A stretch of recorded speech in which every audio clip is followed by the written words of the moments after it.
September 1st, 1870. The sun rises over a valley in northeastern France. An emperor is stuck.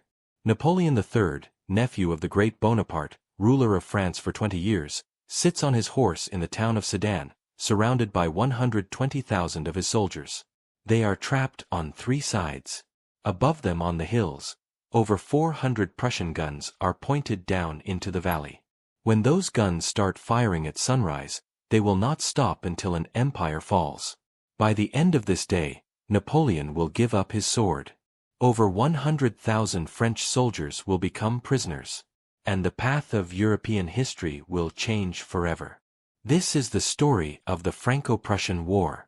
6 months that destroyed French military power, captured an emperor on the battlefield, and gave birth to a unified German empire crowned in the Hall of Mirrors at Versailles. It's a story of tricky diplomacy, industrial killing, and a blockade that starved Paris into giving up.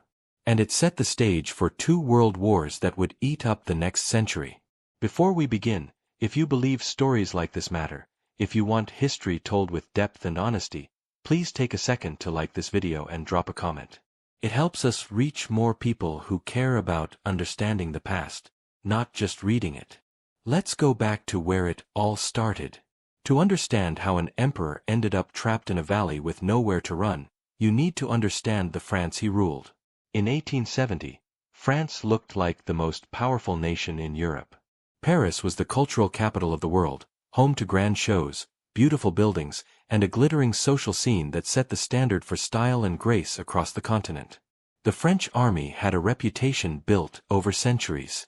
From the Revolutionary Wars to Napoleon Bonaparte's conquest of Europe, French soldiers were feared and respected.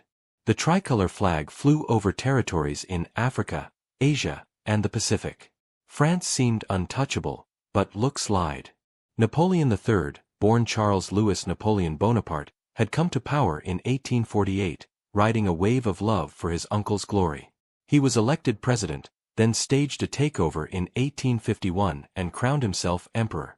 For 2 decades, he played the game of European politics, supporting Italian unification against Austria, sending troops to prop up a puppet emperor in Mexico, hosting fancy state events to show off French power. Every one of those moves had failed or blown up in his face. The Mexican adventure ended in disaster. Maximilian, the emperor France installed, was killed by firing squad in 1867.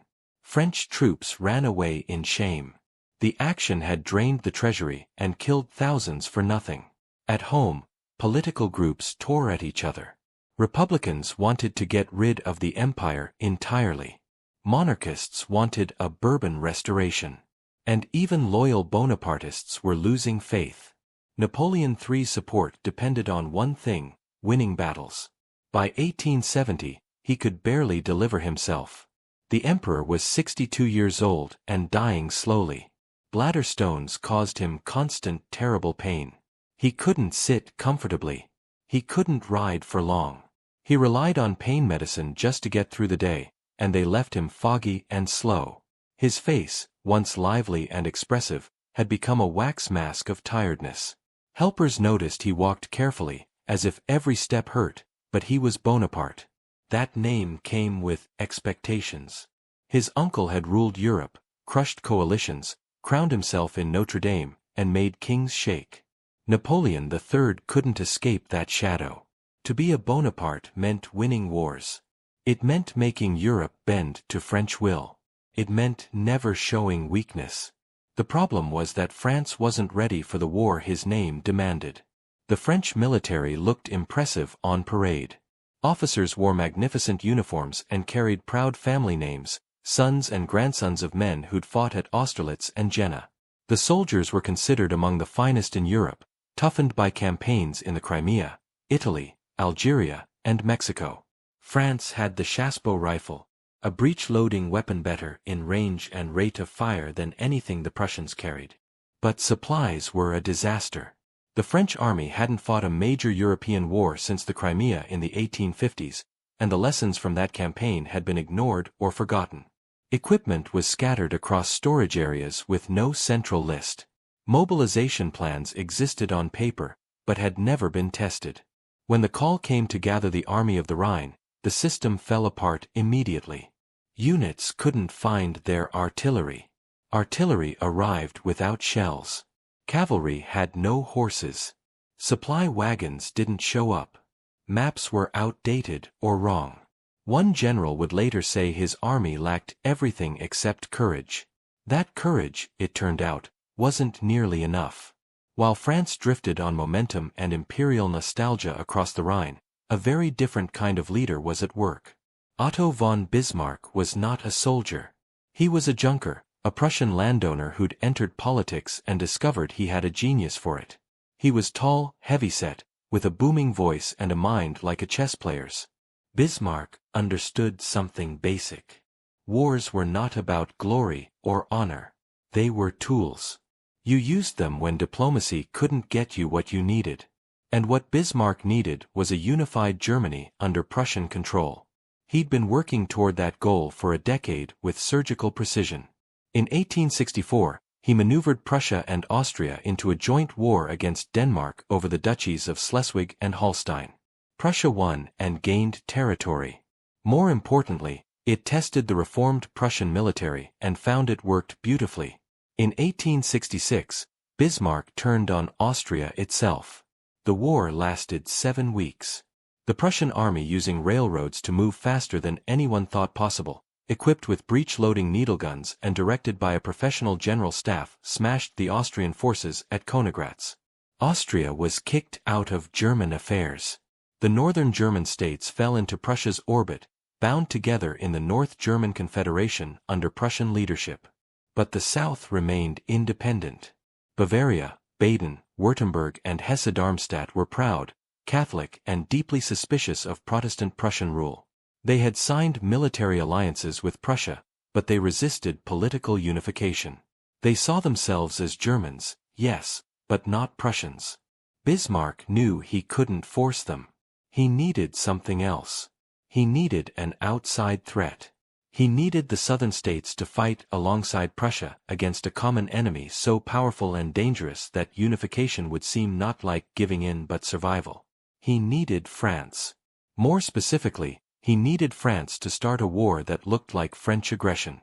If France appeared to be the attacker, the southern states would honor their alliances, fight beside Prussia, and in the heat of shared victory, accept a unified German empire. The question was how to make France take the bait. Bismarck didn't have to wait long. France, wobbling under political pressure and an emperor desperate for a win, was already looking for a fight.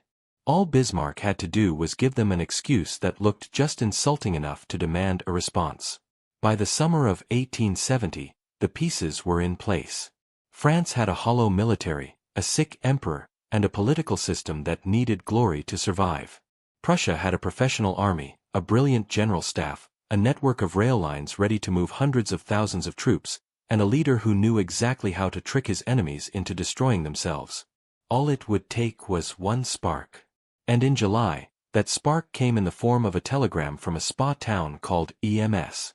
The spark came from Spain. In 1868, Spain had overthrown Queen Isabella II and was searching for a replacement monarch. The Spanish government approached Prince Leopold of Hohenzollern-Sigmaringen, a distant cousin of the Prussian king, and offered him the throne. Leopold wasn't particularly important. He was a minor German prince with no real power, but his family name was Hohenzollern, the same family that ruled Prussia. For France, this was unacceptable.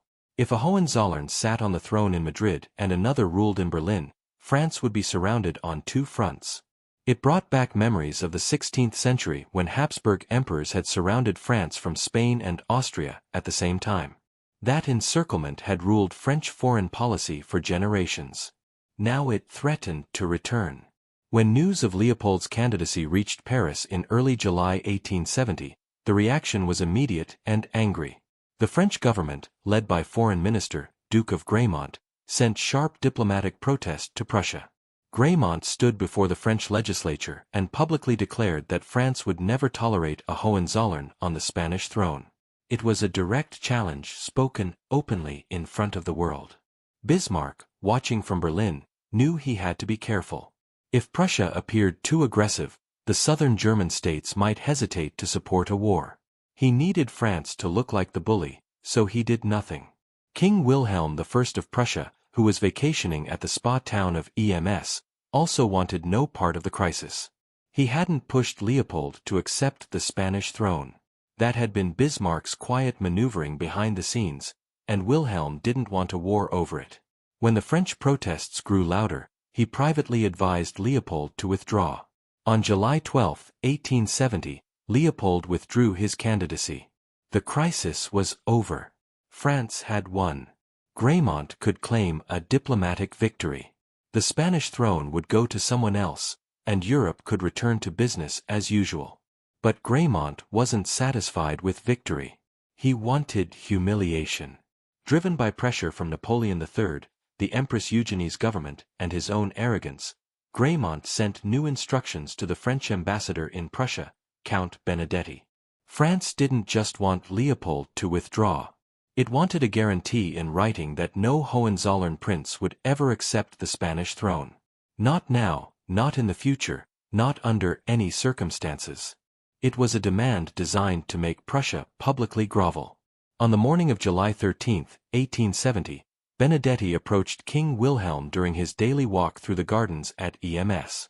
The king was in civilian clothes, taking the waters for his health. Benedetti, in full diplomatic formality, presented France's demand. Wilhelm listened politely. Then he declined. He told Benedetti that Leopold had already withdrawn, and that he, the king, had nothing more to add.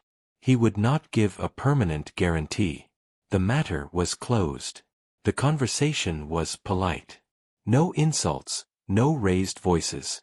Wilhelm wished Benedetti well and continued his walk. The king's aide sent a telegram to Bismarck in Berlin summarizing the encounter. The message was dry and factual. The ambassador had made a request. The king had politely refused, and there was nothing further to discuss. When that telegram reached Bismarck, he was having dinner with two of his closest allies, General Helmuth von Moltke, chief of the Prussian General Staff, and General Albrecht von Roon, the war minister. Both men were frustrated. They believed war with France was inevitable and that Prussia should fight it now, while the military advantage was clear. But the southern German states wouldn't join a war that looked like Prussian aggression. Bismarck read the telegram. Then he read it again. And then he saw the opportunity. He picked up a pen and began editing. He cut out the polite phrasing. He removed the context. He shortened sentences. He sharpened the tone. When he finished, the revised telegram made it sound like King Wilhelm had dismissed Benedetti with contempt and that Benedetti had insulted the king in return. Bismarck looked up at Moltke and Roon. "How does this version strike you?" Moltke read it and smiled. "It sounds like a slap in the face." "Good," Bismarck said. "Because that's exactly what Paris needs to hear." He released the edited telegram to the press. Newspapers across Europe printed it the next morning. In Paris, the reaction was explosive. French newspapers screamed about Prussian arrogance. Headlines declared that King Wilhelm had insulted France's ambassador and dishonored the nation. Crowds poured into the streets chanting, "À Berlin, to Berlin, to war." Opposition politicians who had spent months criticizing Napoleon III suddenly rallied around the flag. The Chamber of Deputies erupted in demands for military action. War fever gripped the capital. Men lined up outside recruitment offices. Bands played patriotic songs in the boulevards. Cafes filled with talk of marching to the Rhine, humbling Prussia and dictating terms in Berlin within weeks. Some optimists even spoke of taking the Rhineland and breaking Prussia's power permanently. Napoleon III, sick and exhausted, understood the trap, but couldn't escape it. His government needed a victory to survive. The press was howling for war. The public demanded satisfaction. If he backed down now, he'd look weak. Weakness meant revolution. Revolution meant the end of the Bonaparte dynasty.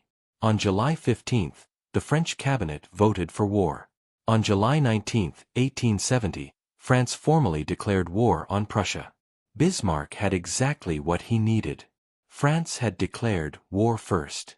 France looked like the aggressor, and the southern German states, Bavaria, Baden, Württemberg, immediately honored their military alliances with Prussia. It wouldn't be Prussia against France. It would be a united Germany. In Paris, confidence ran sky high. French military officers toasted the coming campaign. Soldiers boarded trains singing. The Chassepot rifle would cut down Prussian infantry. French courage would break German discipline. This would be a short war. Everyone said so. 6 weeks, maybe 8. Then a triumphant return. A peace treaty dictated in Berlin and French dominance restored. In Berlin, Moltke and the Prussian General Staff activated mobilization plans they'd been refining for years. Telegrams went out to every garrison, every depot, every railroad hub. Within hours, trains began moving. Regiments assembled at predetermined stations. Artillery batteries rolled onto flat cars. Supply wagons were loaded with food, ammunition, medical supplies. Cavalry units rode toward concentration points along the frontier. It was a machine. It had been tested, refined, and calibrated. And now it was in motion. France had no idea what was about to hit them. Within 2 weeks, over 400,000 Prussian and Allied German troops would be concentrated along the French border, organized into 3 complete armies with clear objectives, supply lines, and coordination. France, meanwhile, was about to discover that declaring war and actually fighting one were 2 very different things. War is won or lost before the first shot is fired. The French didn't understand this. The Prussians did.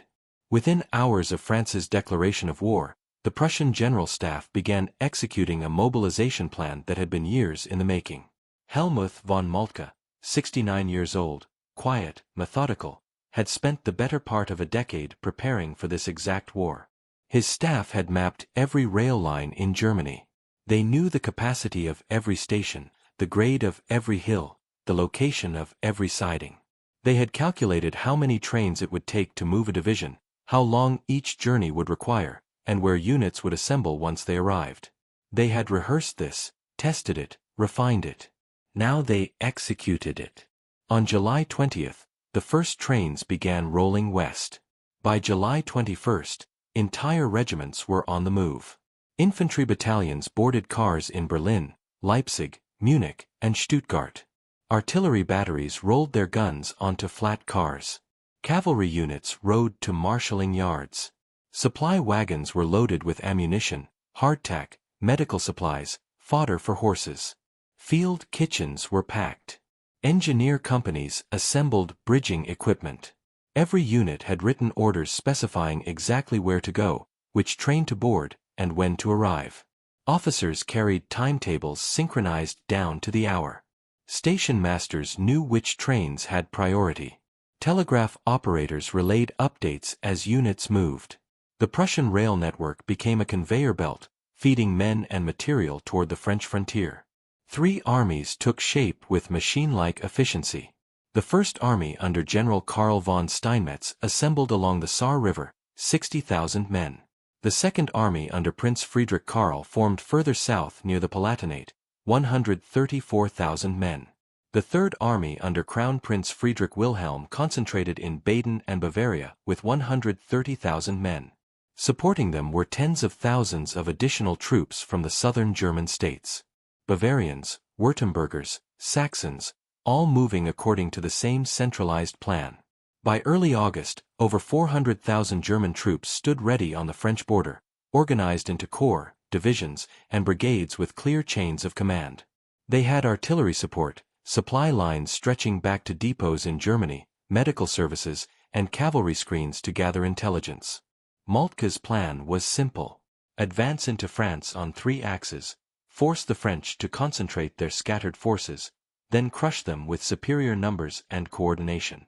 It was about to work beyond his wildest expectations. Because on the other side of the border, France was collapsing into chaos. The French High Command had a plan on paper. It was called the Army of the Rhine, and it was supposed to concentrate near Metz and Strasbourg, then drive east into southern Germany. The goal was to split the German states apart before they could unite, knock Bavaria and the smaller southern states out of the war and force Prussia to negotiate. It was a good plan. It might even have worked.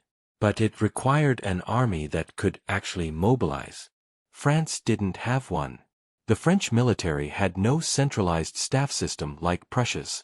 There was no single organization coordinating rail movement, supply distribution, or unit assembly. Instead, individual commanders were responsible for gathering their own forces and moving them toward the frontier. The result was chaos. Regiments arrived at assembly points and found no artillery. Artillery batteries showed up and discovered they had no shells. One unit appeared with guns, but no horses to pull them. Cavalry regiments arrived without mounts because the horses had been sent to the wrong depot. Supply wagons that were supposed to carry food and ammunition never showed up. They were stuck 3 provinces away with no transport orders. Maps were outdated.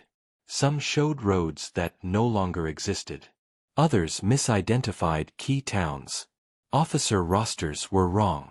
Colonels arrived expecting to command full-strength battalions and found they had half the men on paper. Promised reinforcements had been diverted elsewhere or didn't exist. Ammunition was incompatible with guns. Medical supplies were missing. Uniforms hadn't been distributed. One general sent a frantic telegram to Paris. "I have infantry but no artillery. Artillery but no horses. Cavalry but no carbines. Send everything immediately." The reply came back. "Use local resources. Advance as planned." There were no local resources and there was no plan anymore. Marshal Achille Bazaine, who was supposed to command the offensive into Germany, assembled what forces he could around Metz. He gathered around 170,000 men, the core of France's professional army. But they were scattered across fortifications with no clear objective. The offensive into Germany never happened. There were no supplies for it, no coordination, no realistic chance of success. Instead, Bazaine waited. Further south, Marshal Patrice de MacMahon tried to assemble another force near Strasbourg. He scraped together around 45,000 men, but they were a mix of line regiments, reservists, and garrison troops who'd never trained together. His supply situation was equally terrible.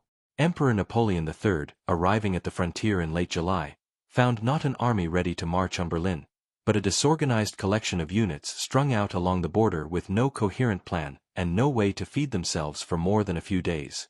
He reportedly wept when he saw the state of his forces.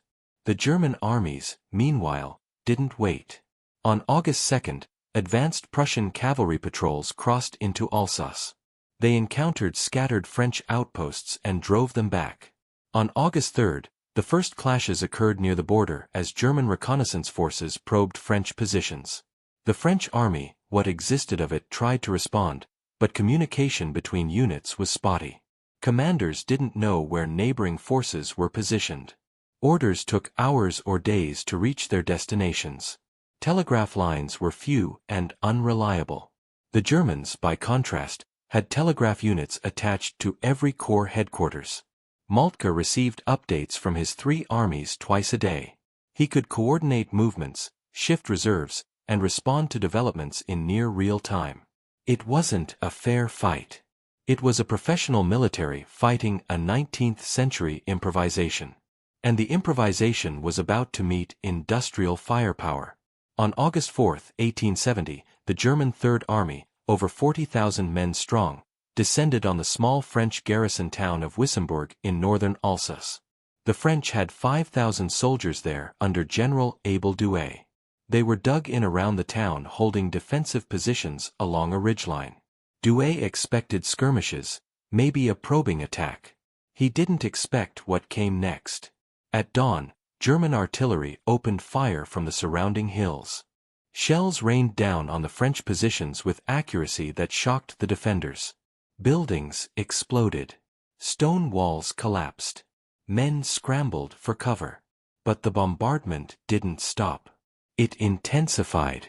Then the German infantry came. Waves of Prussian soldiers advanced in coordinated columns, supported by more artillery rolling forward. French chassepot rifles cracked from windows and rooftops, dropping attackers at long range. The weapon worked exactly as advertised. But for every German who fell, 3 more took his place. General Douay rode forward to rally his men. A shell burst directly overhead. Shrapnel tore through him. He died instantly. His soldiers, leaderless and overwhelmed, fought for hours. They contested every street, every garden wall, every house. But by evening, Wissembourg was in German hands. French casualties, over 2,000 killed, wounded or captured. German casualties roughly the same. But strategically, it was a complete German victory. The road into Alsace was open, and the French High Command realized far too late that this wasn't going to be the war they'd imagined. 2 days later, the real nightmare began.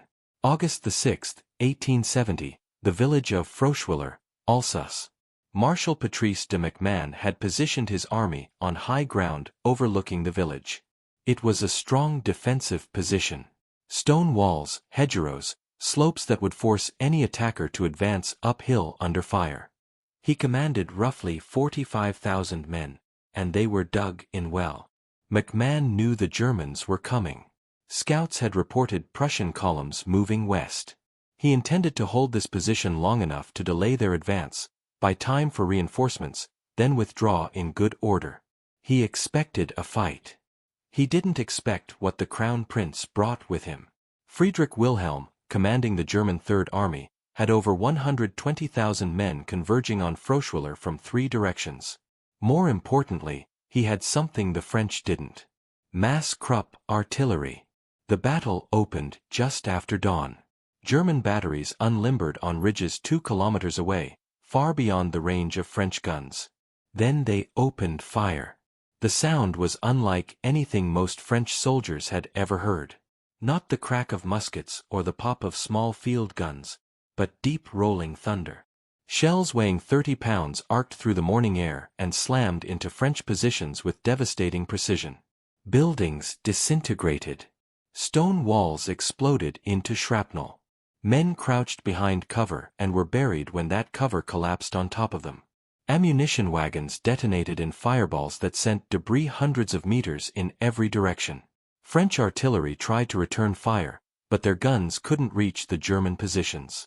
Crews fired anyway, shells falling uselessly short until German counterfire found them and blew the guns apart. For 2 hours, the bombardment continued without pause. Then the German infantry advanced. They came in waves, company after company, moving forward in coordinated columns, supported by artillery that shifted fire ahead of them. French officers shouted orders. Soldiers gripped their chassepot rifles and waited. At 400 meters, the French opened fire.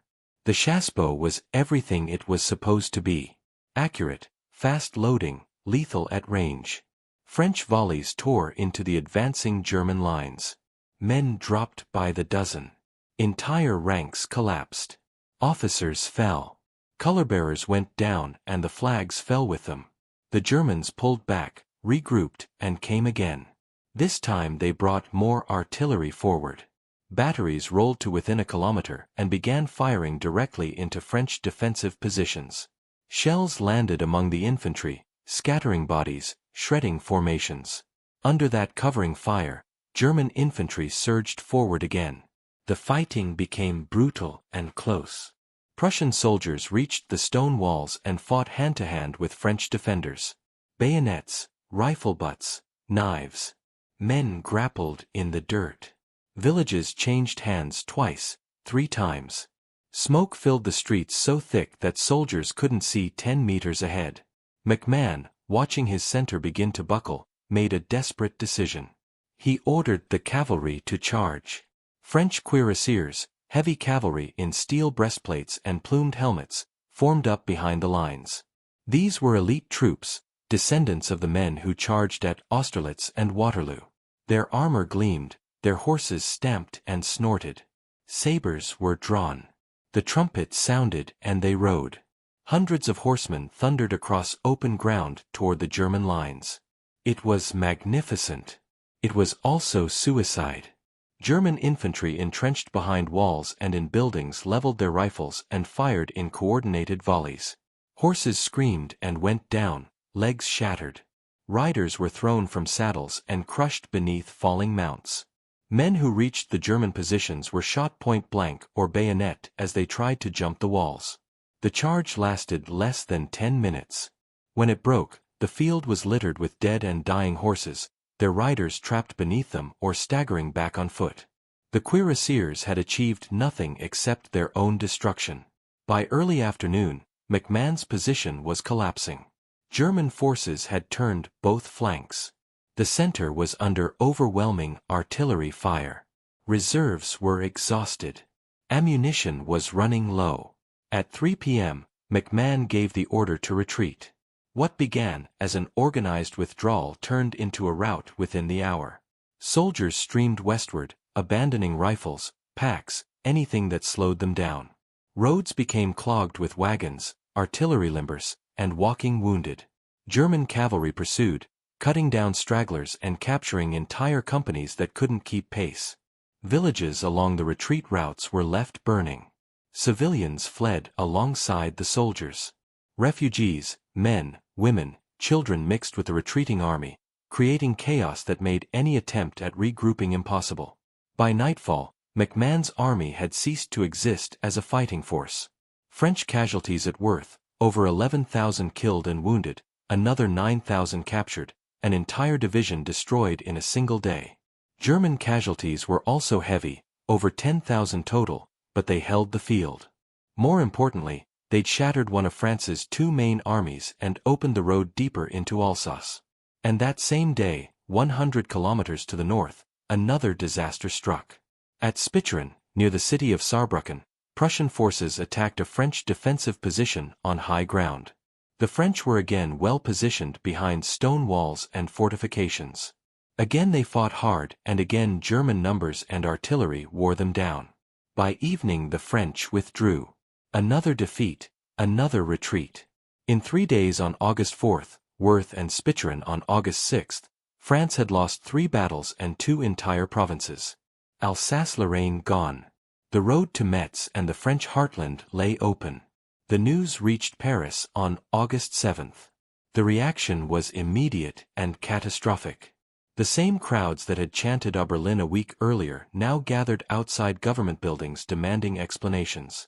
Newspapers that had promised swift victory now screamed about betrayal and incompetence. Empress Eugenie, acting as regent while Napoleon was with the army, dismissed ministers in a panic. Political factions turned on each other. Republicans blamed the empire. Monarchists blamed the Republicans. Bonapartists blamed the generals.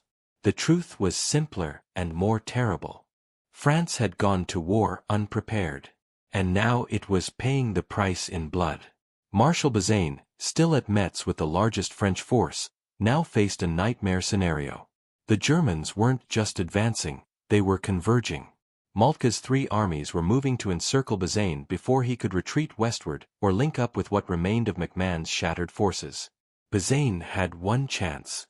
Break out west toward Verdun, regroup, and form a new defensive line before the German trap closed. He had to move fast. He had to move now. But Bazaine hesitated. And while he hesitated, the Prussian First and Second Armies, nearly 200,000 men, moved into position to cut him off.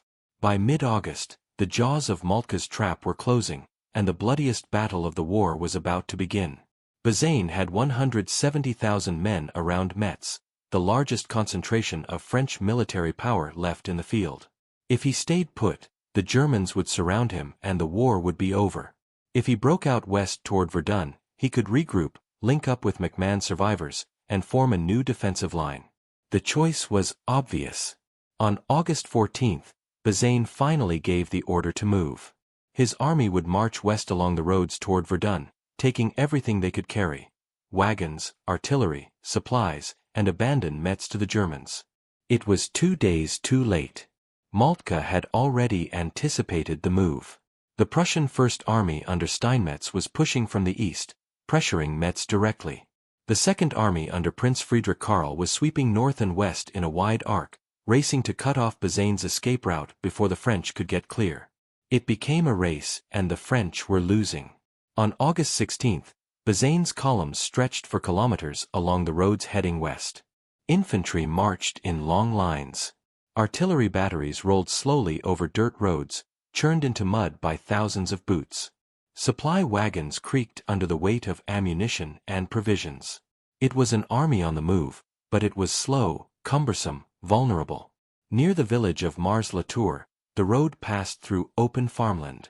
Fields of wheat and pasture divided by low stone walls. French advance units moved through the area cautiously, scouts reporting no enemy contact. Then just after midday, Prussian cavalry appeared on the horizon. Behind them came infantry, then artillery. It was the Prussian III Corps, barely 30,000 men, but they were directly across Bazaine's line of retreat. If the French didn't break through immediately, the entire German Second Army would arrive and the trap would close permanently. Bazaine had three options: smash through the Prussians with overwhelming force, detour around them and lose hours he didn't have, or stop and fight a defensive battle that would pin him in place. He chose to fight. What followed was 14 hours of savage, chaotic combat across open farmland. French infantry attacked in massed columns, trying to sweep the Prussians aside. German artillery tore into those columns at close range, turning wheat fields into killing grounds. Prussian infantry, badly outnumbered, formed defensive squares and fired volleys into French attacks. Villages became fortresses. Vionville changed hands 3 times. Each side fed reinforcements into the fight as they arrived. French regiments marching straight from the road into combat. Prussian battalions running forward to plug gaps in the line.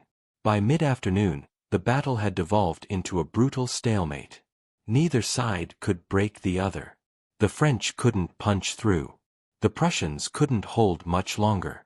Then General von Bredow made a decision that would enter military legend. Bredow commanded the Prussian 12th Cavalry Brigade, roughly 800 horsemen. He could see that the Prussian center was collapsing under French pressure. If it broke and fell, the entire III Corps would be routed and Bazaine would escape. The only way to buy time for reinforcements to arrive was to disrupt the French attack. He ordered a cavalry charge directly into the center of the French line, straight into massed artillery and infantry. His officers understood what that meant. It was a suicide mission, but it might work. At 2 p.m. the trumpets sounded.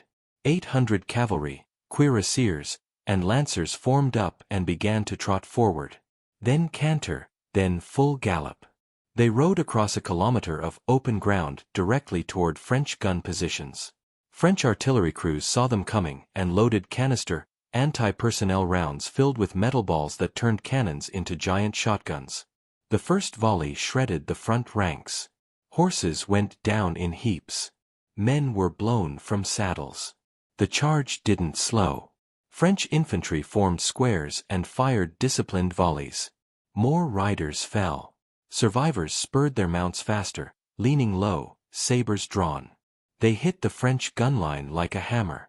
Cavalry smashed into artillery crews, cutting them down before they could reload. Horses trampled gunners. Lances punched through infantry formations. For 3 minutes, chaos reigned in the French rear. Then French reserves counterattacked. The cavalry, now deep inside enemy lines and cut off, were surrounded. They fought their way back out, leaving half their number dead or dying in the fields. Of the 800 who charged, fewer than 400 made it back. But they'd done it. The French attack stalled. Prussian reinforcements arrived and stabilized the line. By nightfall, both armies were exhausted and the battle ground to a halt. Casualties were staggering. Over 16,000 French killed and wounded. Nearly 15,000 Prussians. But strategically, the Prussians had won. Bazaine's retreat had been stopped. He was still within a day's march of Metz, and the full weight of the German Second Army was now closing in from the north. Bazaine made his second critical mistake. Instead of forcing a march through the night to get clear, he ordered his army to rest and regroup. 2 days later, the price of that decision came due. August 18, 1870. The villages of Grave-Latte and Saint Privat just west of Metz. Moltke brought everything he had. The Prussian First and Second Armies, over 200,000 men, deployed along a front stretching for kilometers across ridges and valleys. Facing them were 170,000 French troops in strong defensive positions, behind stone walls, in fortified villages and along ridgelines. This would be the largest battle of the war and one of the bloodiest. The Prussian First Army attacked first, hitting the French southern flank near Gravelotte. The assault turned into a slaughter. French chassepot fire cut down Prussian infantry in rows. Artillery pounded German columns as they advanced uphill. Entire battalions were shredded trying to take a single stone wall. 4 hours, the Prussians battered themselves against the French defenses and achieved nothing except mounting casualties. Moltke shifted his focus north to St. Privat, where the French right flank anchored on a fortified village. If the Prussians could break through there, they could roll up the entire French line. He committed the Prussian Guard Corps, the elite of the Prussian army, over 20,000 men, the best trained and most disciplined troops Germany possessed. At 5 p.m., the Guard advanced. They moved in parade ground formation, neat ranks, officers leading from the front, regimental colors flying. Bands played. It looked like a peacetime review, not a combat assault. The French entrenched in St. Privat with clear fields of fire couldn't believe what they were seeing. At 600 meters, French rifles opened fire. Chassepot bullets ripped through the advancing ranks. Men fell by the dozens, then hundreds. Officers were cut down. The neat formations began to disintegrate, but the guards kept coming. At 400 meters, French artillery joined in. Shells burst among the packed infantry. Entire companies vanished in explosions of dirt and shrapnel. The guards reached 200 meters from the village, then 100. They were walking into a firestorm. Men were falling so fast that the rear ranks had to step over bodies to keep advancing. And then the advance stopped. Even the Guard Corps couldn't take more. Survivors went to ground, taking cover in ditches and behind low walls. Officers tried to rally them for another push, but it was hopeless. The units had been gutted. In less than 2 hours, the Prussian Guard suffered over 8,000 casualties, one of the most catastrophic tactical failures of the entire war. But while the Guard was dying in front of St. Privat, Saxon troops from the German Second Army had been working around the French northern flank. They hit the French from the side, pouring fire into positions that had been focused entirely on the Guard. The French line buckled. Units began pulling back from St. Privat to avoid encirclement. That pullback exposed the units to their south. Within an hour, the entire French right flank was in retreat. Bazaine, watching his line collapse, gave the order to withdraw into the fortifications of Metz. By nightfall, the French army was moving back toward the city. They left in an organized way. This wasn't a complete disaster, but they were still retreating. The Prussians controlled the battlefield. They lost a lot of soldiers. Over 20,000 were killed and wounded. The French also lost many soldiers, around 12,000 people, but the result was clear and final. By August 20th, Prussian forces had completely surrounded Metz. Bazaine's army, 173,000 men, the main professional soldiers of the French military, was now trapped inside a protected city with not enough supplies and no way to escape. Moltke didn't need to attack the city. He just needed to wait. Running out of food would do the rest. In Paris, the news shocked the government. Without Bazaine's army, France had almost nothing left to stop the German advance. A few scattered groups of soldiers, MacMahon's damaged forces still trying to reorganize. Newly recruited soldiers with no training and no equipment. The war was basically over. Everyone knew it. But Napoleon III couldn't surrender. Not yet. The empire would fall apart. Revolution would happen. He needed one more chance. One desperate, impossible risk to save something from the disaster. So he made the worst decision of his life. He ordered MacMahon to march northeast with whatever forces he could gather and try to rescue Metz. It was crazy. MacMahon's army was destroyed and didn't have enough soldiers. The roads were full of German forces. Any march toward Metz would be followed, attacked, and eventually trapped. But orders were orders.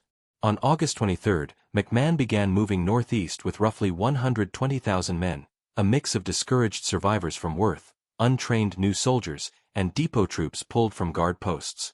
Moltke watched the French army march straight into his trap and moved his forces into position.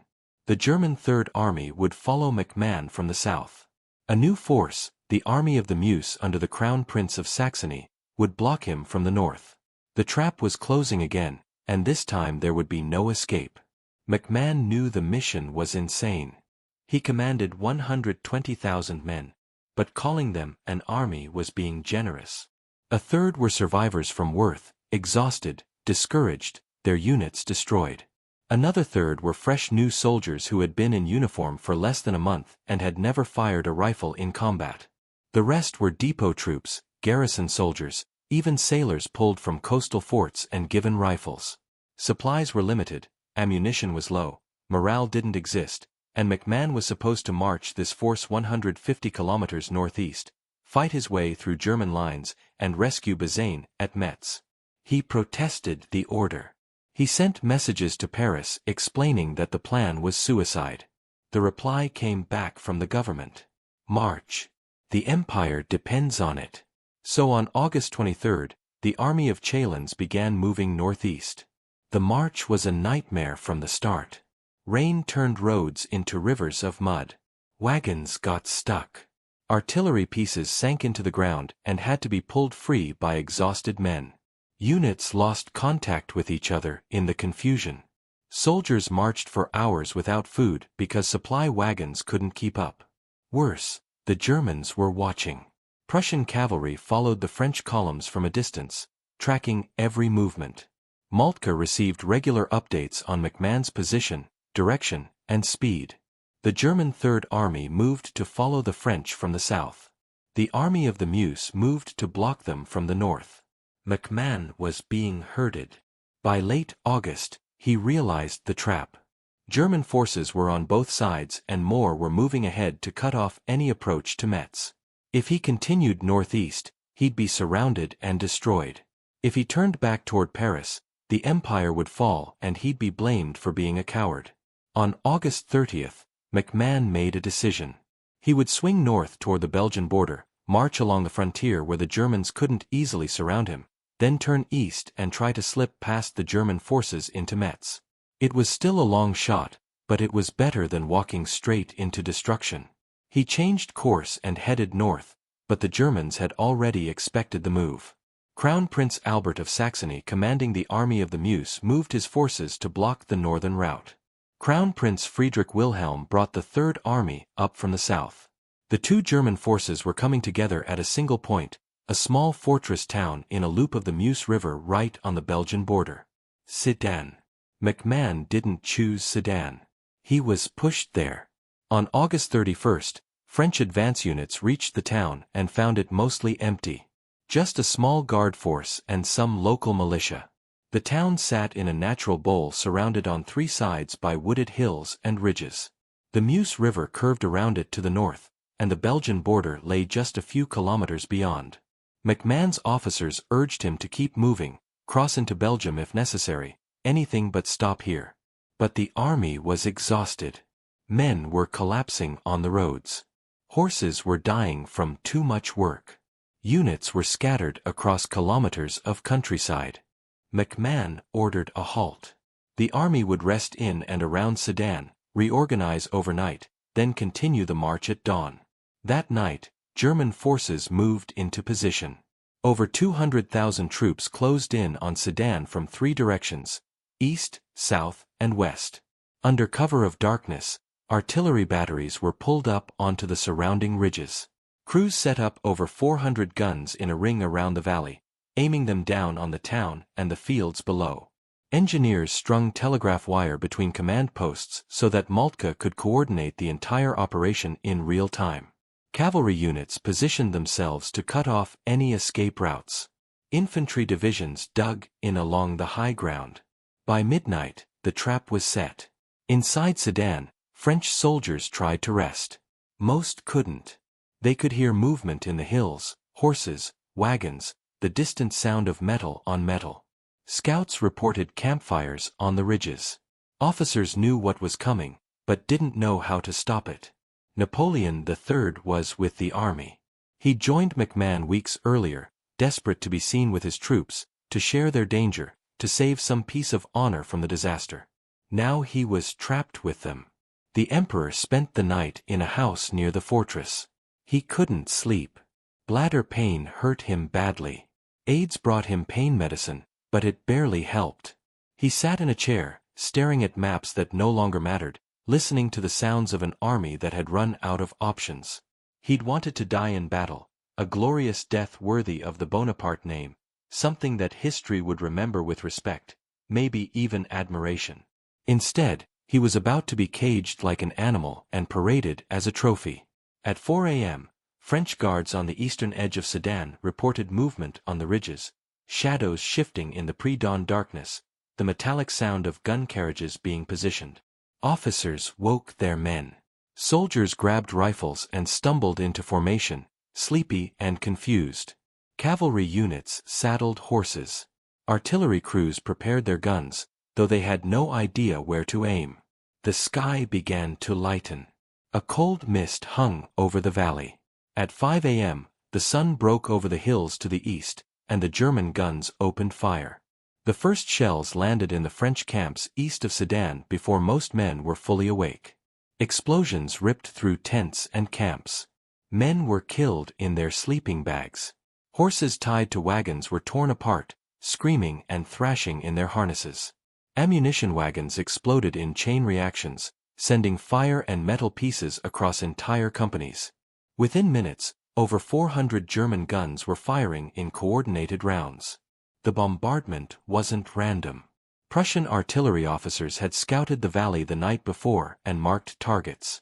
French artillery positions, command posts, supply depots, troop groups. Telegraph lines connected the gun batteries to forward observers on the ridges who could see the entire battlefield and adjust fire in real time. Shells came down from 3 sides. There was no safe ground. French artillery tried to return fire, but they were shooting uphill at enemies they couldn't see, while German guns on the high ground could observe every French position. One by one, French batteries were identified, targeted, and destroyed. By 6 a.m., most French guns had been silenced. The infantry had nowhere to go. Sedan itself offered some cover. Stone buildings, basements, walls, but the town was small and already overcrowded. The fields outside were open and exposed. Men crouched in ditches, pressed themselves against walls, hid behind wagons. It didn't matter. The shells found them anyway. MacMahon, trying to organize a defense, was hit by metal pieces at 6:30 a.m. The wound wasn't fatal, but it took him out of action. Command passed to General Ducrot, who immediately ordered a breakout to the west, the only direction not yet completely sealed. French divisions began moving, trying to fight their way out of the valley before the German ring closed entirely. They ran straight into the Bavarian Corps. Bavarian infantry positioned on the western ridges opened fire on the French columns as they advanced uphill. French troops pushed forward under terrible rifle fire, taking losses with every step. Some units made it to within 100 meters of the German positions before being forced back by coordinated volleys and artillery fire from side batteries. Ducrot's breakout failed within 2 hours. By 9 a.m., German forces had completed the surrounding. Every road, every path, every possible escape route was blocked.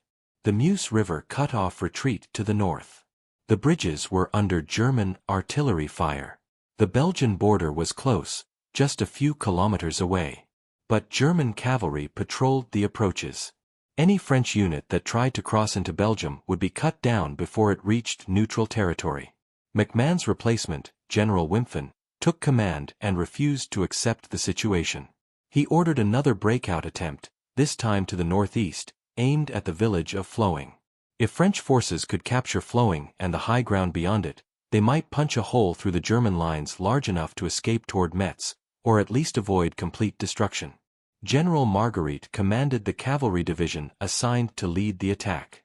He assembled his regiments, Chasseurs d'Afrique, Hussars, some of the finest light cavalry France had, and prepared to charge.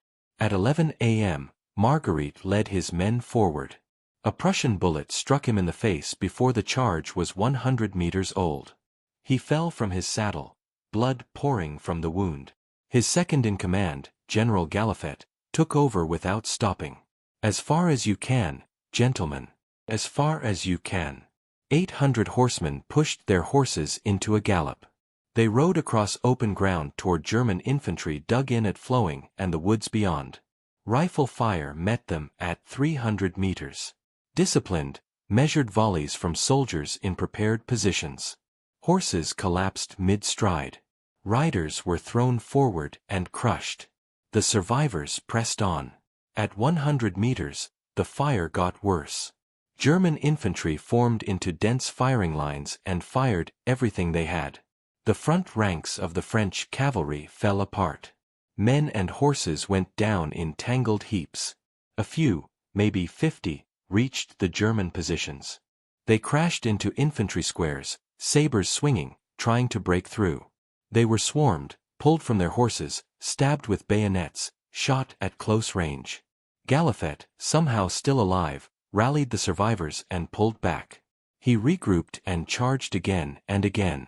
3 times he led his men forward, and 3 times they were destroyed. By noon, the French cavalry had stopped being a fighting force.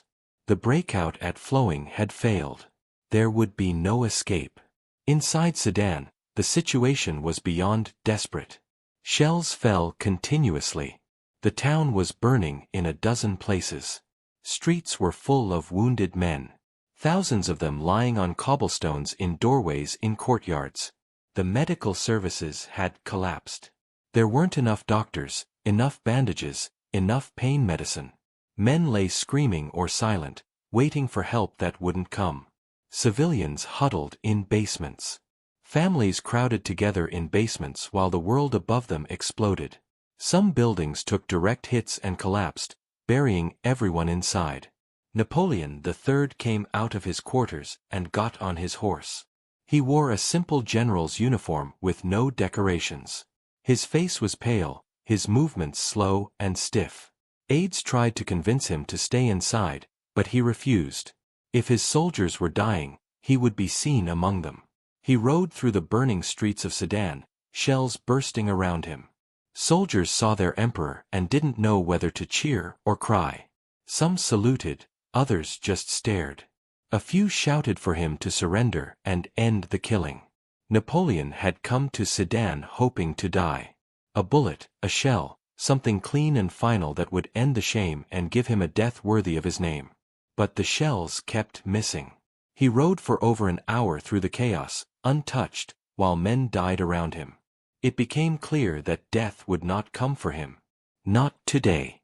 By 1 p.m., organized resistance had ended. French units were still fighting. Soldiers firing from windows, defending street corners, fighting over rubble, but there was no plan, no coordination, no hope. It was just men refusing to quit while they still had ammunition. General Wimpfen met with his officers. The situation was explained in clear terms. The army was trapped, surrounded, being systematically destroyed by artillery it couldn't answer. Ammunition was running low. Thousands were already dead or wounded. Continuing the fight meant total destruction. Wimpfen resisted. He'd been given command just hours ago. To surrender now would stain his name forever. His officers told him the alternative was worse. If the Germans stormed the town, the killing would be total. Wounded men would be killed. Civilians would die in the crossfire. Sedan would become a tomb. At 4 p.m., a white flag was raised over the fortress. The German guns stopped firing. The sudden silence was almost worse than the noise. Men's ears rang. Smoke drifted through the streets. The only sounds were the moans of the wounded and the crackle of burning buildings. Napoleon III sat down and wrote a letter in his own handwriting. "Sir, my brother, not having been able to die in the middle of my troops, it only remains for me to place my sword in your Majesty's hands. I am your Majesty's good brother, Napoleon. The letter was sent under flag of truce to King Wilhelm I. Bismarck received it first. He read it, showed it to Wilhelm, and immediately began writing surrender terms. There would be no negotiation. The entire French army would lay down its weapons and surrender as prisoners of war. Officers could keep their swords if they gave their word not to fight again. The emperor would be taken into custody. Napoleon requested a meeting. Not with Wilhelm, that would be too embarrassing, but with Bismarck. The next morning, September 2nd, Napoleon and Bismarck met at a weaver's cottage on the road outside Sedan. It was a small, plain building, deliberately chosen. The Emperor of France would surrender in a peasant's house. Napoleon arrived in a simple carriage, wearing his uniform. He looked exhausted, older than his 62 years.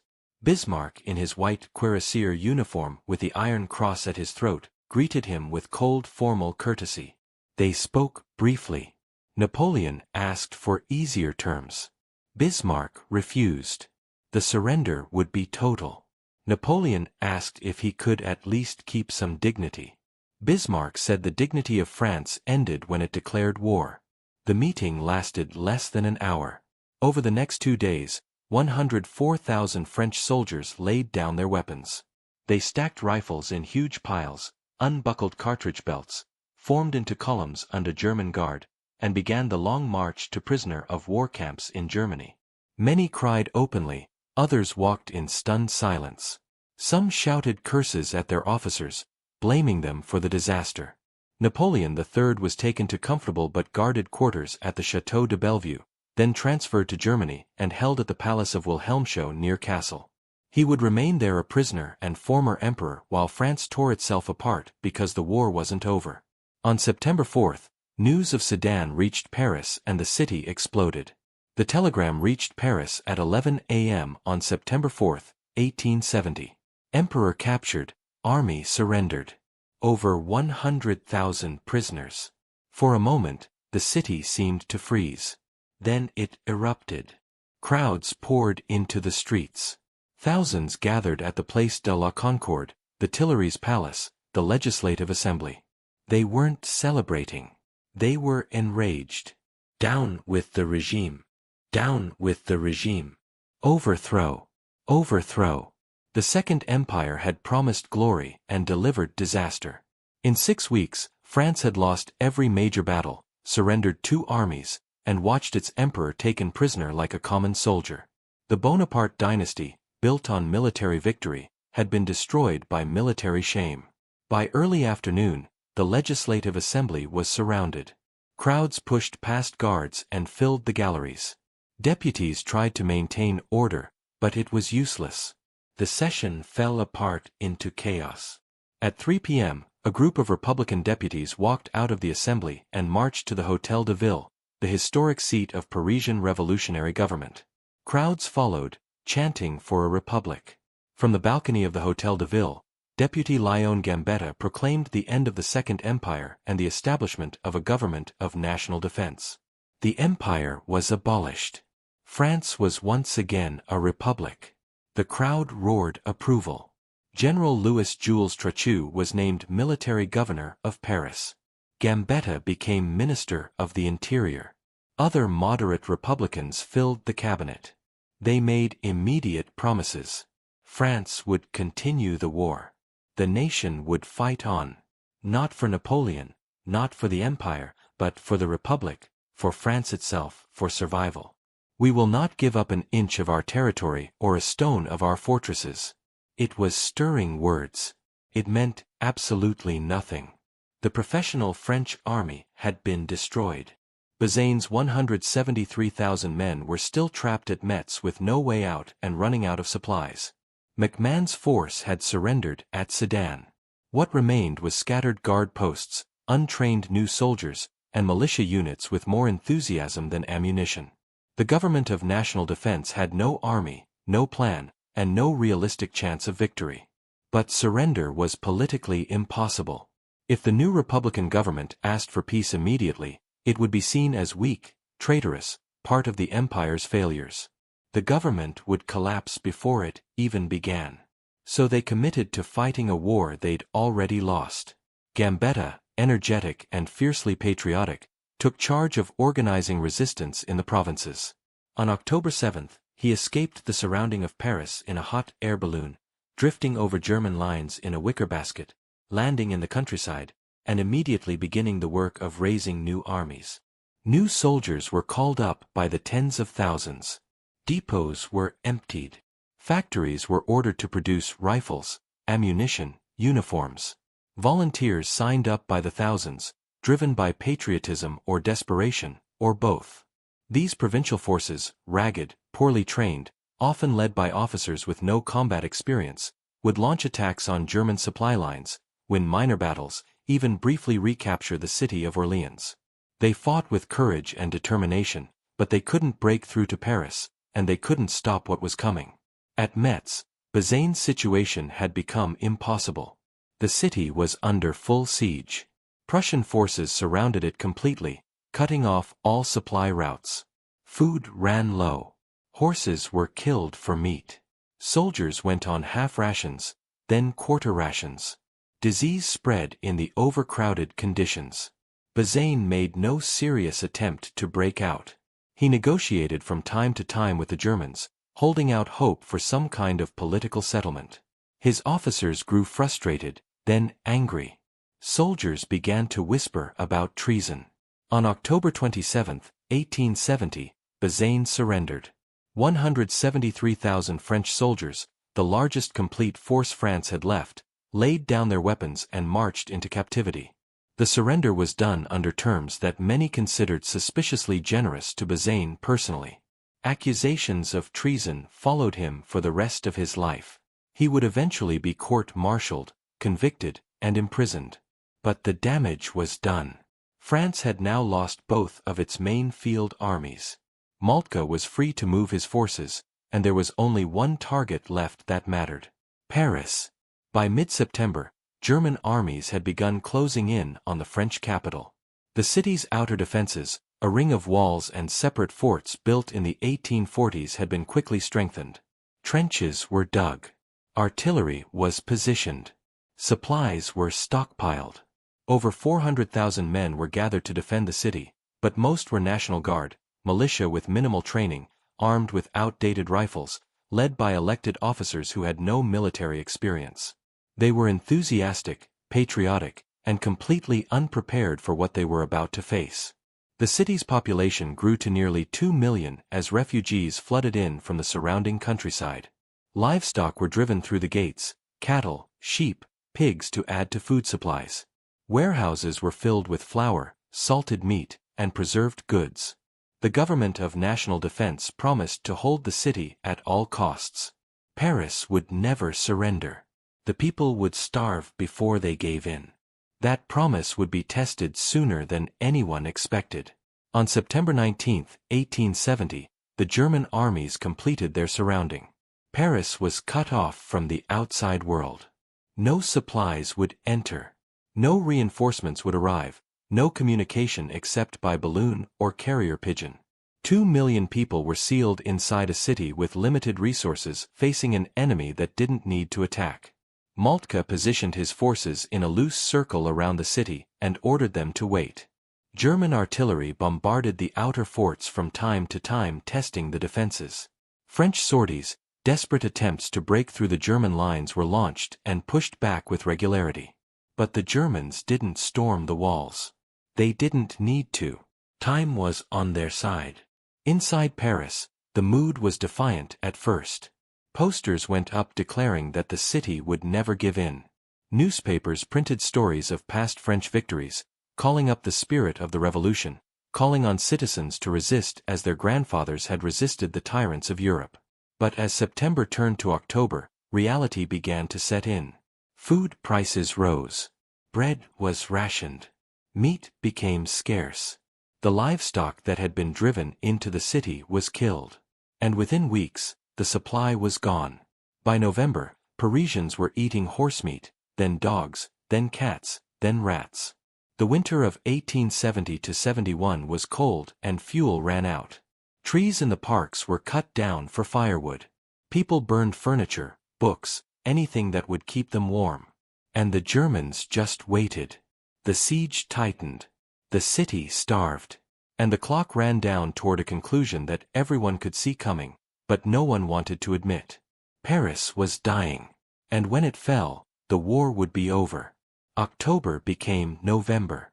November became December. The city's food supply wasn't just running low. It was disappearing. By late October, butchers were selling horse meat at high prices. Families who'd never considered eating horse now lined up for it. Within 2 weeks, the horses were gone. Not just the ones brought in for food, but working horses, cavalry horses, even the horses that pulled the buses through the streets, all killed. Then the dogs and cats vanished. Pet owners who'd resisted at first gave in when their children cried from hunger. Strays were caught and sold. Cats disappeared from alleyways. Dogs stopped barking in courtyards. By December, rat catchers were doing good business. Rats sold for 1 franc each in the markets. Vendors didn't bother hiding what they were. People bought them, skinned them, cooked them, and called it meat. The Paris Zoo became a butcher shop. In late November, the exotic animals were killed and cut up. 2 elephants named Castor and Pollux were killed and cut up. Their meat was sold in high-end restaurants for 40 francs a pound. Zebra, camel, kangaroo, all were killed. Only the lions, monkeys, and dangerous animals were spared, and only because killing them was too risky. Bread rations dropped to 300 grams per person per day, then 250, then less. The bread itself became inedible, a mixture of wheat, sawdust, and whatever filler the bakers could find. It tasted like paste and sat in the stomach like stone. People grew thin. Children stopped playing in the streets. The elderly began dying quietly in their apartments from hunger, from cold, from diseases that spread in the dirty conditions. Smallpox swept through the overcrowded neighborhoods, then typhoid, then dysentery. The death rates climbed every week. Coffins became scarce. Bodies were buried in mass graves outside the city walls. And through it all, the German guns fired from time to time at the outer forts, a constant reminder that the enemy was still there, still waiting. The government of national defense launched sorties, attempts to break the surrounding by force. On October 21st, French forces attacked German positions south of the city near Châtillon.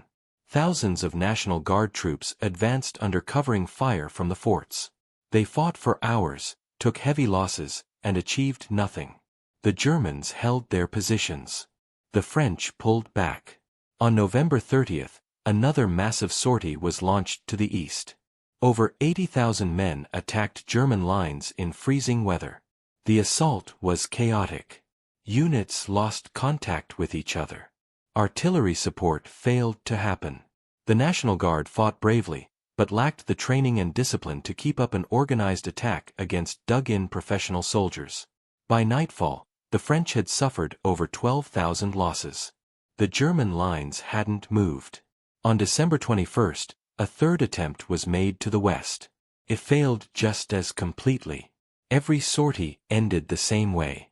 Brave men dying for nothing, the German ring unbroken, and the city's hope fading a little more.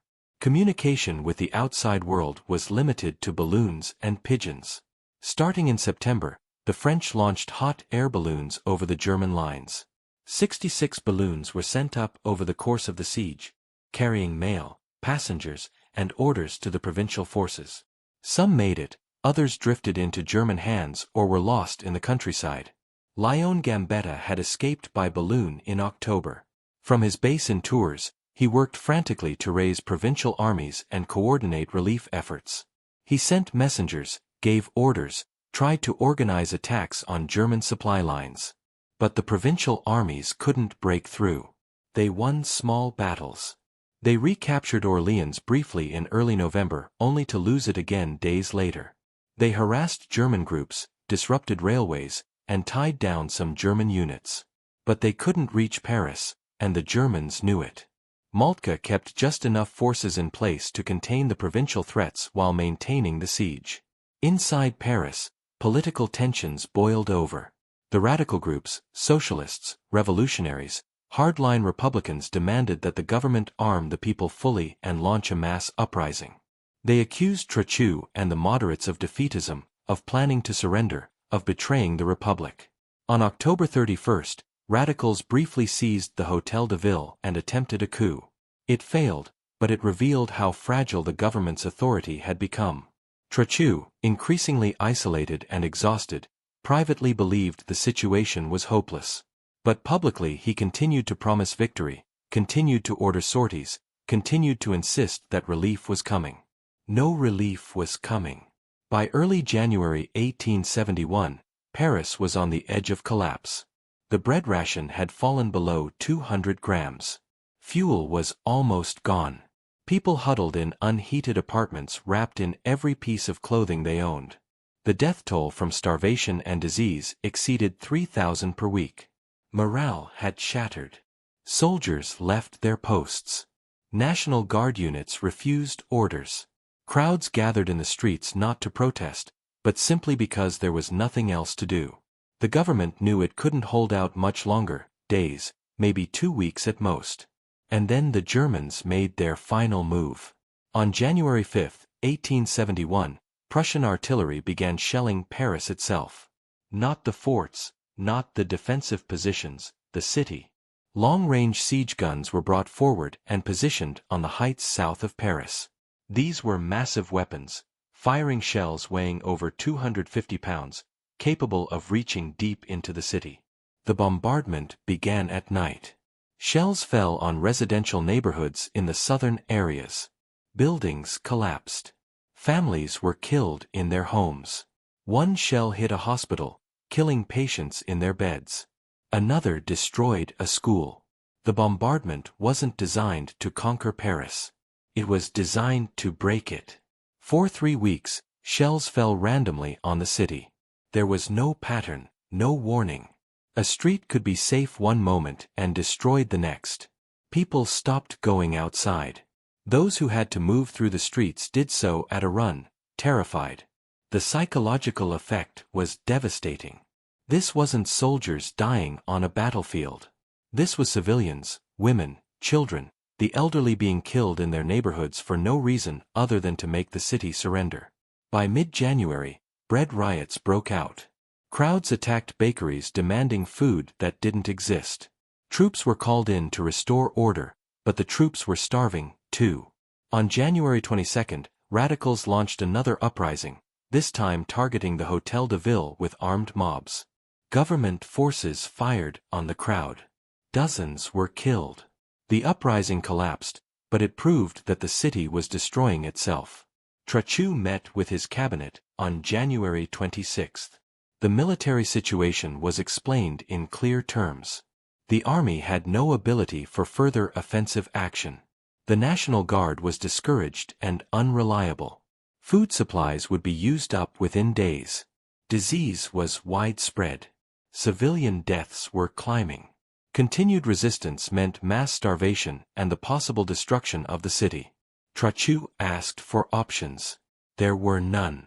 On January 28, 1871, the Government of National Defense gave permission for negotiations for a ceasefire. A group was sent under white flag to German headquarters at Versailles. Bismarck dictated the terms. Paris would surrender. French forces would lay down their weapons. The city's forts would be turned over to German control. A ceasefire would be signed, leading to a formal peace treaty. France had no power to bargain. The group accepted. On January 29, the guns fell silent. On March 1, German troops marched into Paris. It was a limited, symbolic occupation. 30,000 soldiers entering the city, marching down the Champs-Élysées, passing through the Arc de Triomphe, then withdrawing after a single day. But the message was clear and unmistakable. Paris, the unconquerable city, the heart of the French Republic, had been broken. The siege had lasted 132 days. Civilian deaths from starvation and disease numbered over 30,000. Military losses from the failed sorties exceeded 50,000, and the shame wasn't over. Because while Paris had been starving, Bismarck had been preparing a ceremony. 18 kilometers southwest of the capital in the Palace of Versailles, the greatest symbol of French royal power, something never seen before was about to take place. the crowning of a German emperor on French soil in the Hall of Mirrors.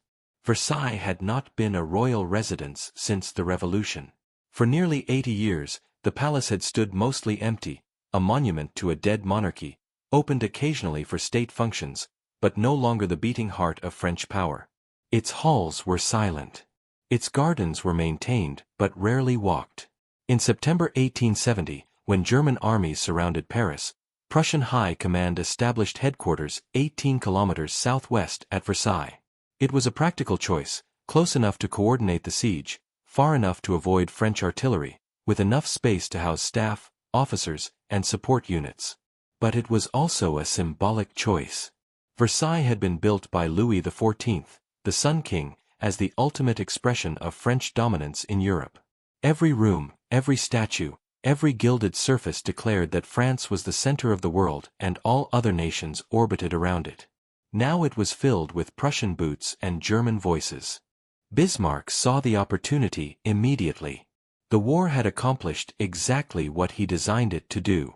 The southern German states, Bavaria, Baden, Württemberg had fought alongside Prussia against France. They had bled together, won together, and now they were willing to take the final step, political unification under Prussian leadership. In November and December, as Paris starved, Bismarck negotiated with the southern kings and princes. There were objections, hesitations, demands for independence.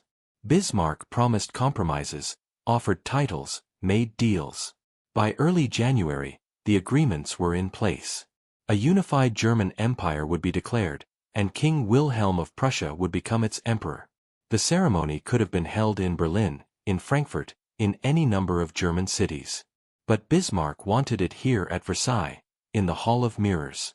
He wanted France to watch its own palace become the birthplace of German power. The Hall of Mirrors was the most magnificent room in Europe.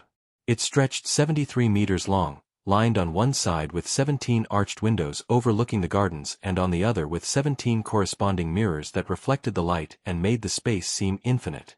The ceiling was covered in painted frescoes showing the military victories of Louis XIV. Chandeliers hung from golden fixtures. The floor was polished marble. French kings had received ambassadors here, signed treaties here, celebrated victories here. It was designed to intimidate anyone who entered, a physical show of French supremacy. Now, in January 1871, it was being prepared for a German coronation. Flags from armies all across Germany were hung on the walls. Prussia's blue and white, Bavaria's light blue and white, Saxony's green and white, and Baden's red and yellow. Hundreds of military officers from every German state came wearing their fancy uniforms. King Wilhelm I was very uncomfortable with the whole event. The 73-year-old king had spent his life as King of Prussia, and he was happy with that. He saw himself as a Prussian king, not a German emperor. He worried that becoming emperor would make Prussia less important, that it would make him serve Germany instead of ruling his own kingdom. He argued with Bismarck many times. He wanted to be called Emperor of Germany, which would mean he ruled over the nation. Bismarck insisted on German Emperor, a title that wouldn't upset the southern kings.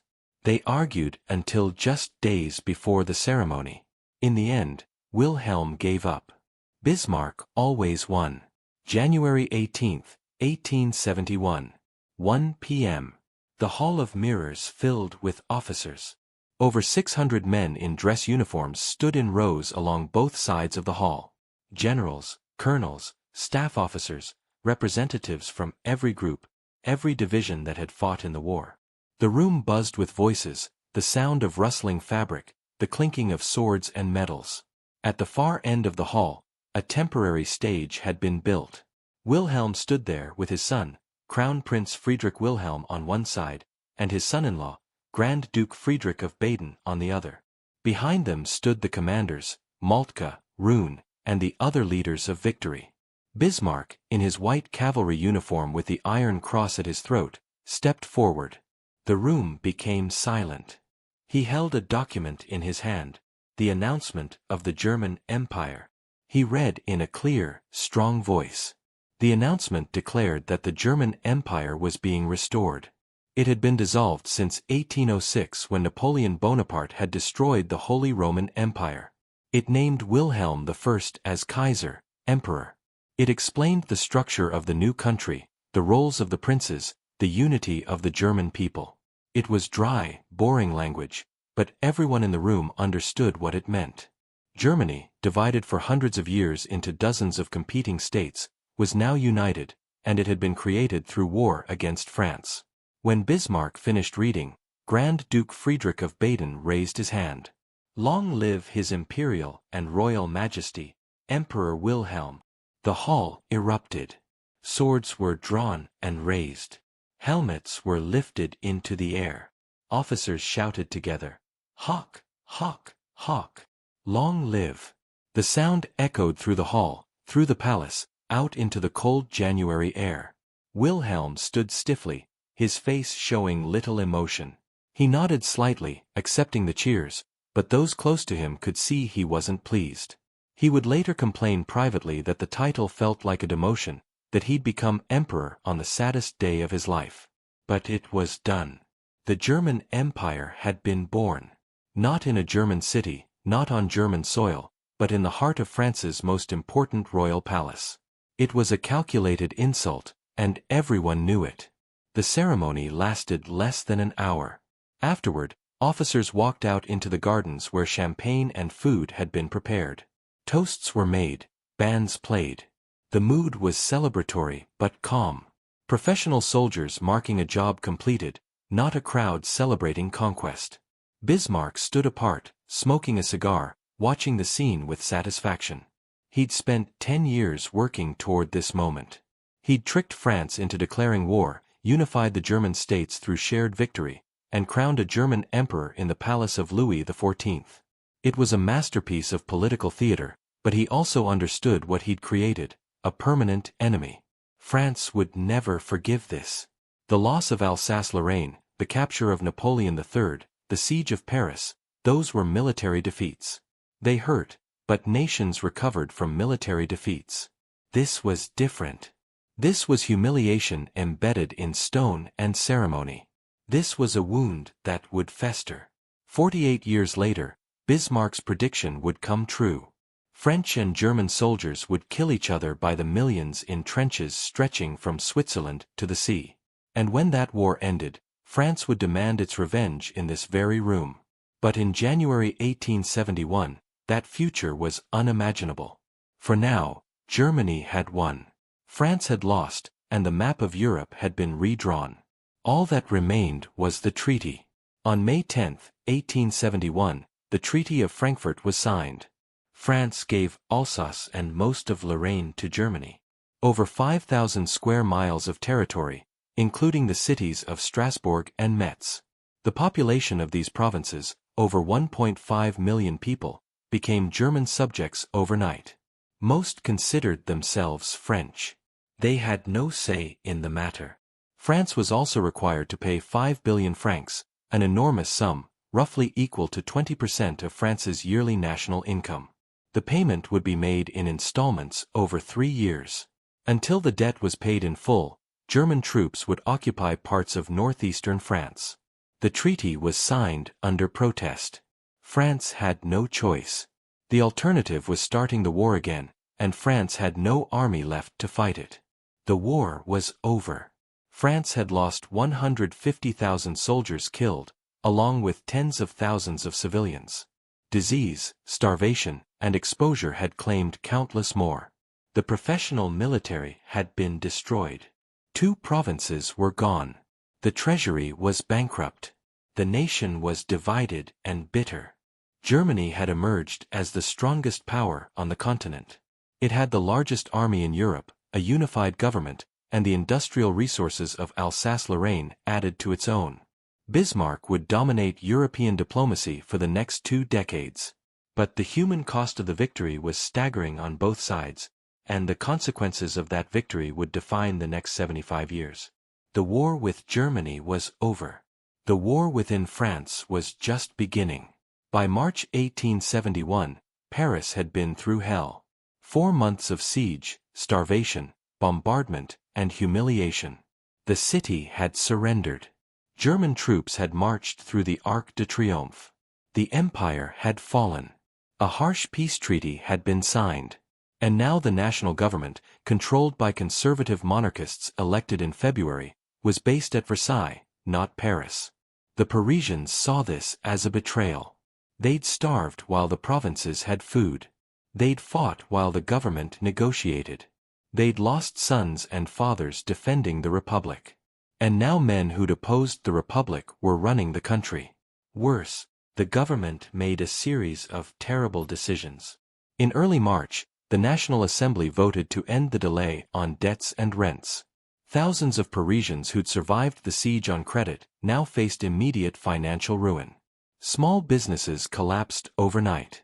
Families were evicted. Then the government cut off pay to the National Guard, the militia that had defended Paris and was now the only source of income for tens of thousands of men. Then on March 18, the government sent troops into Paris to seize cannons that the National Guard had purchased with public donations during the siege. It was a match to a powder keg.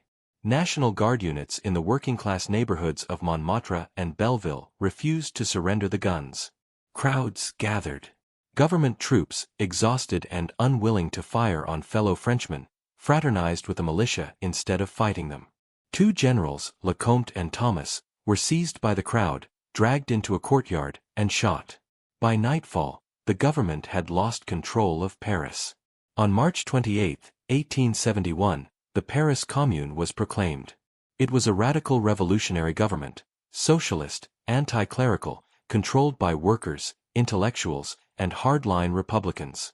The Commune declared that Paris would govern itself.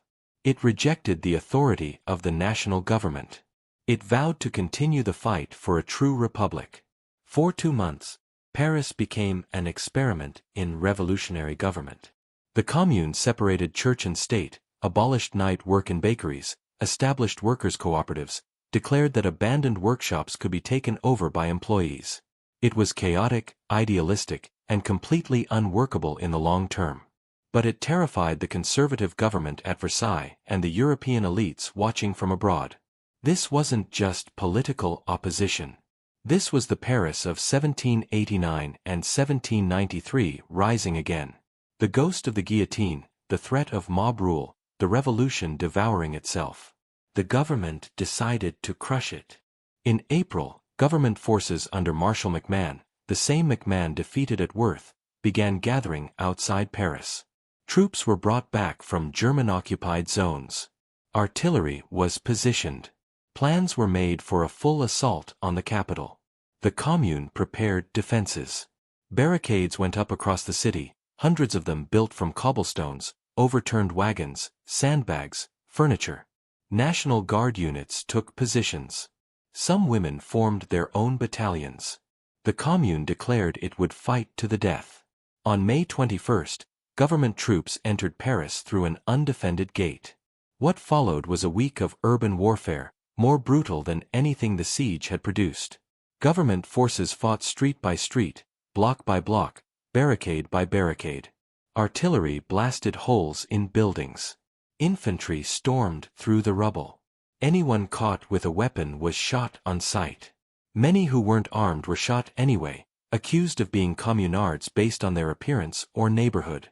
The communards fought back with desperate ferocity. They set fires to slow the government's advance. Buildings, warehouses, even public monuments. The Tuileries Palace, residence of Napoleon III, was burned to the ground.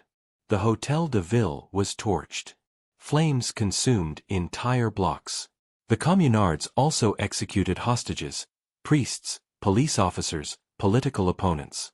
The Archbishop of Paris, Georges Darboy, was shot along with dozens of others. But the government's reprisals were worse by orders of magnitude. As government troops advanced, they shot prisoners without trial. Men, women, and teenagers were lined up against walls and executed by firing squad. Bodies were left in the streets as warnings. The bloodiest fighting occurred in the eastern neighborhoods, Belleville, Ménilmontant, where working-class communards made their last stand. On May 28, the final barricade fell. The week became known as La Semaine Sanglante, Bloody Week. Estimates of the dead vary wildly, but most historians place communard deaths between 10,000 and 20,000. Thousands more were arrested, tried by military courts, and either executed or deported to prison colonies in New Caledonia. Government forces lost around 1,000 men.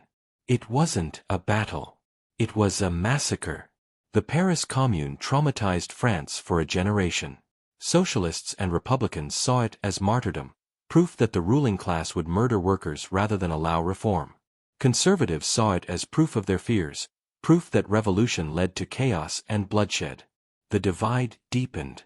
Trust between the classes disappeared.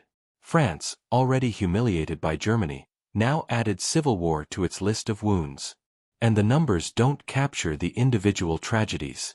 The conscript from Brittany who survived Grave-Latte, survived the siege of Paris, and was shot against a wall in Belleville for carrying a rifle. The mother who watched her son executed, then died herself 3 days later when government artillery shelled her building.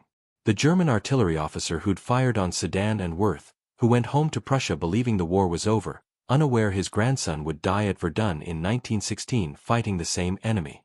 The Parisian girl who survived the siege by eating rats, who lost her father to starvation and her brother to the Commune, who grew up hating the government, hating the Germans, hating everything the war had done to her city.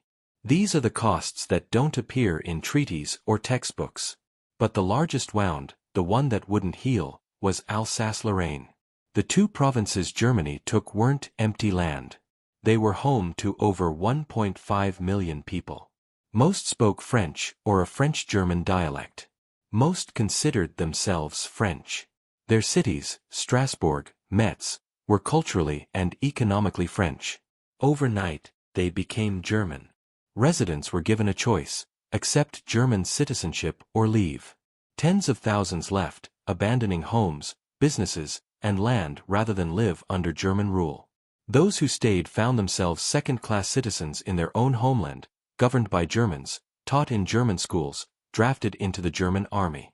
In France, the loss became a national obsession. Textbooks taught children that Alsace-Lorraine had been stolen. Maps showed the provinces draped in black mourning. Monuments showed the city of Strasbourg as a weeping woman.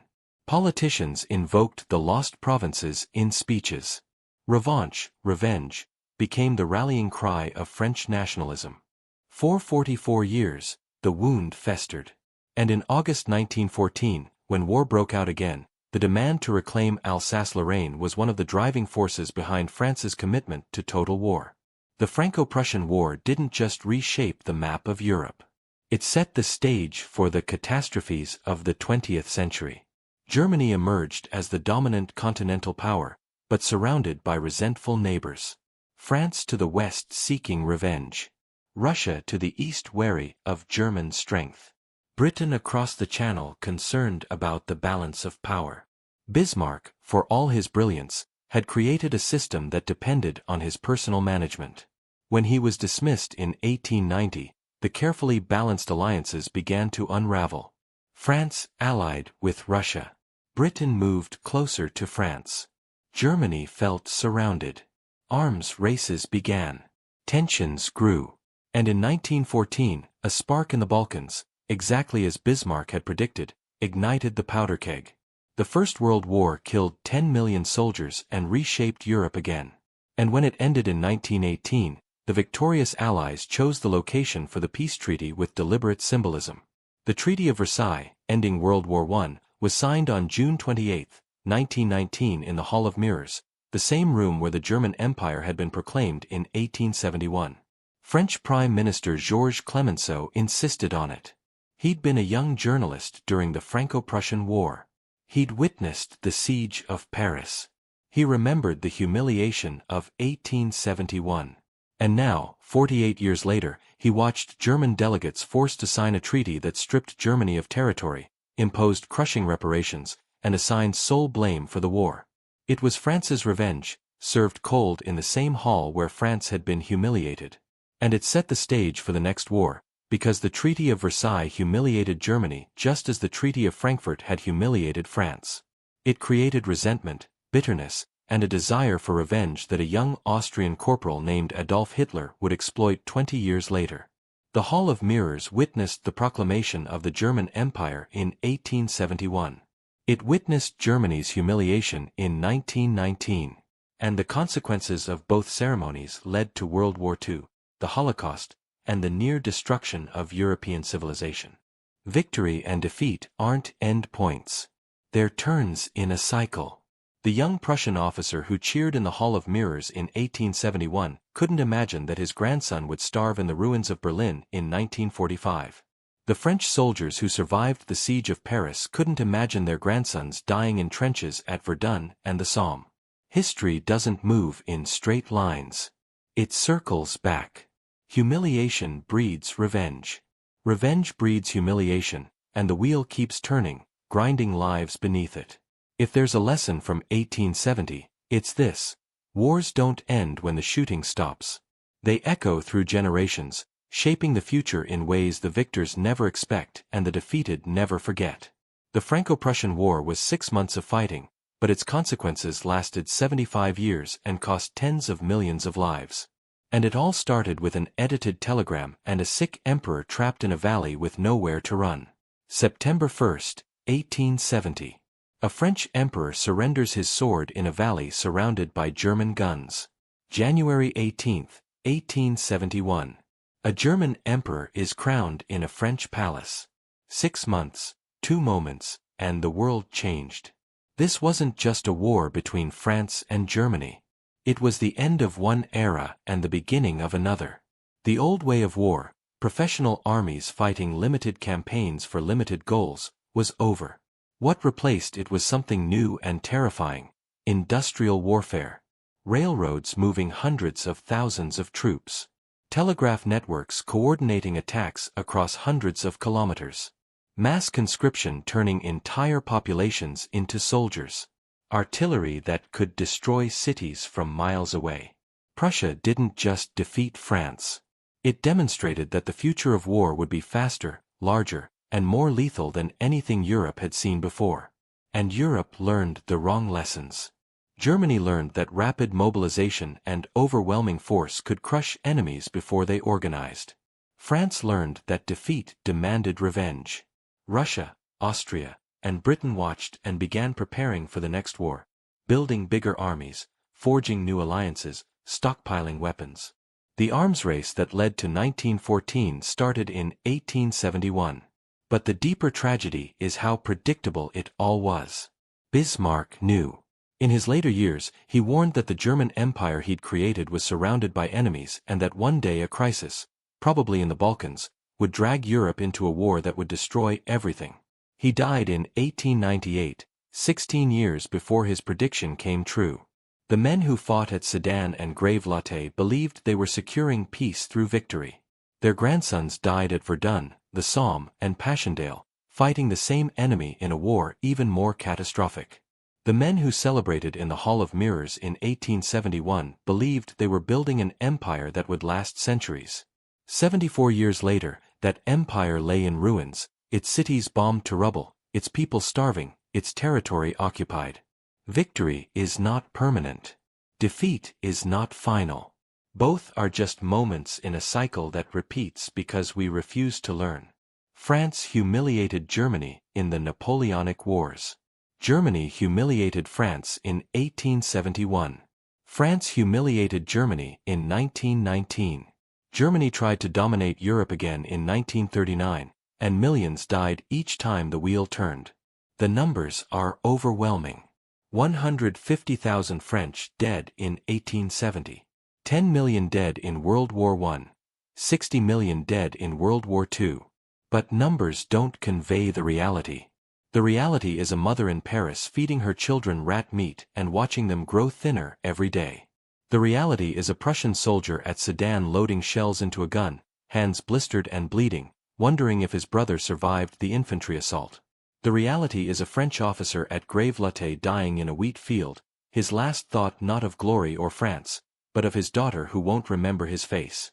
The reality is a German soldier in 1916, grandson of a man who fought at Worth, drowning in mud at Verdun and realizing his grandfather's victory meant nothing.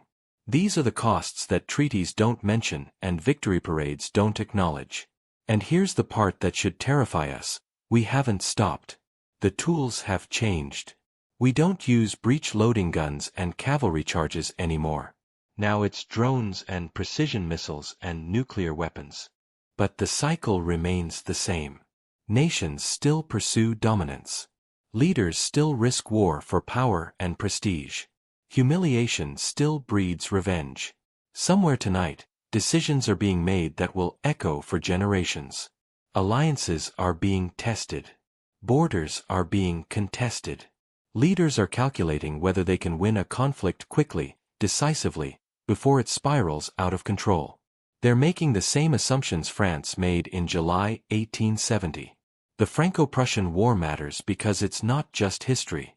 It's a warning. It shows what happens when nations believe their own propaganda, when they assume wars will be short and decisive, when they humiliate their enemies and expect no consequences, when they build empires on resentment and call it peace. It shows that the costs of war don't end when the shooting stops. They multiply through generations, poisoning the future, ensuring the cycle repeats. And it shows that the individuals caught in these cycles, the soldiers, the civilians, the children who grow up in the aftermath, deserve better than to be footnotes in someone else's ambition. If this story affected you, if you see the patterns, if you recognize the warnings, if you understand that history isn't something that happened to other people but something we're still living through, then do something with that knowledge. Share this video. Talk about it. Think about it. Ask yourself what lessons we should be learning and whether we're actually learning them. Leave a comment below telling me what struck you most about this story. What moments hit hardest? What questions does it raise for you? Let's have that conversation, because these stories matter most when they make us think, not just when they entertain us. And subscribe if you want more of this. History told with honesty, depth, and respect for the people who lived it. Because there are more stories like this. Stories that need to be told, stories that reveal who we are and who we could become. The Hall of Mirrors still stands in Versailles. Tourists visit every day, photographing the chandeliers and the painted ceilings, marveling at the beauty. Most don't know what happened there.